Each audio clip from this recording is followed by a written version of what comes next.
তার লাশটা ঝুলন্ত অবস্থায়, সে দেখে আত্মচিৎকার করলো। প্রতিবেশীরা গিয়ে লাশটা বের করে এখানে রাখলেন, দেখলেন বডিটা গরম আছে, যে কোনো ব্যবস্থা বাঁচানো যায় কি সেই চেষ্টা করে তারা ব্যর্থ হয়েছে। যখন দেখলো না মারা গেছে, তখন আর কিছু করার ইচ্ছে না। ঋণগ্রস্ত ছিল না, তো সঞ্চয় জমা করতো সমিতির। ফ্যানের সাথে ঝুলন্ত অবস্থায় পড়ে আছে, তখন সে আত্মচিৎকার করেছে। প্রতিবেশীরা আসলো, আইসা দেখলো যে বডিটা এখনো গরম আছে, উদ্ধার করে চেষ্টা করলো যে তাকে বাঁচানো যায় কি। যখন সে ব্যর্থ হয়েছে প্রতিবেশীরা, তখন এই জিনিসটা আর কি লাশটা এখানে রেখে দিল। সবার 13টা লাশ এখানে রেখে দিয়েছিল।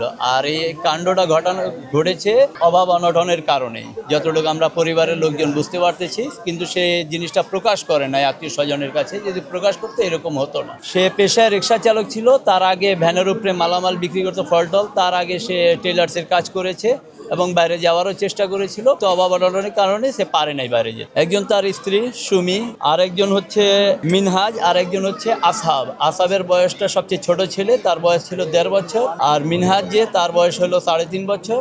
আর স্ত্রী তো স্বাভাবিক 30-30-এর উপরে। এখানেই জন্ম, আর এখানে বাবা মা পরিবারের অন্যান্য লোকজন সবাই একসাথে থাকে। ফুফাতো ভাই। আমার নাম শাহমান্না।